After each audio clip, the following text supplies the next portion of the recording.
Just over 70 years ago, Sudan became an independent country. That moment was greeted with enthusiasm and hope for the future across this beautiful nation, and by the United Kingdom and Egypt, who had been responsible for its administration. Over the decades since, the relations between our countries have flourished on many fronts, in education, economic development and cultural ties, as well as through the remarkable community of people in the UK who trace their heritage to Sudan, and who have done so much to contribute to our national life. In his message to the Sudanese people on Independence Day at the start of this month, His Majesty King Charles III paid tribute to what he called those enduring bonds of friendship and cooperation.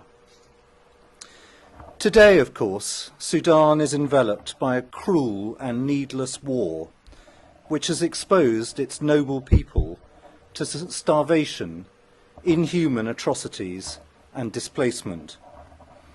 That war has lasted more than 1,000 days, and every day it continues is a further tragedy. As His Majesty made clear, the United Kingdom stands in full solidarity with the people of Sudan at this dark time.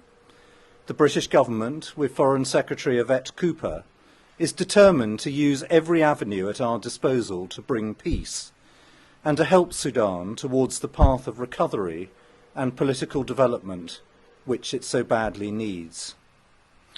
Today, as part of that effort, I have come to Port Sudan with Admiral Edward Algren, our Defence Senior Advisor for the Middle East. Admiral Algren has served a distinguished career in the Royal Navy, an organisation, along with the British Army and the Royal Air Force, which has a long and proud tradition of military service in pursuit of peace. As the UK, we believe it is necessary to speak with all sides in this conflict, in support of the efforts being led by the United States with regional countries, to support the United Nations and other humanitarian actors in bringing aid to those in need, and to call out the awful atrocities which had taken place, most notably in El Fasher. To talk is, of course, not always to agree. The Admiral and I are most grateful to Rais al-Majlis al-Intakli and his colleagues for receiving us in Port Sudan. We have just held an important conversation with General البرهان about the current situation and the urgent need to achieve a ceasefire. We expressed our deep shock over the picture that is emerging from El Fasher, which has exposed brutality and cold-blooded murder committed on a scale that is hard to comprehend. We've also talked about the importance for all sides to adhere to their commitments for protection of civilians under the Jeddah Declaration and international humanitarian law. Ongoing airstrikes against civilians and illegal detention are a violation of those principles. Next month, the United Kingdom will assume the rotating presidency of the UN Security Council.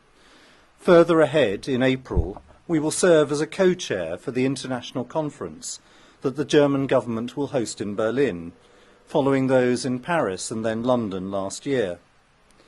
As the Foreign Secretary has made clear, we will use our influence there and through our close partnership with the United States, Norway, the United Nations, the European Union, the African Union, and with all those countries in the region and beyond, in an unstinting search to prevent further bloodshed and bring peace.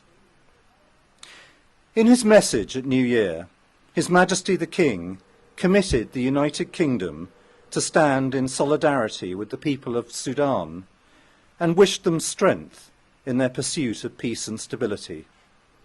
It is in that spirit that Admiral Algren and I have come here today. Thank you.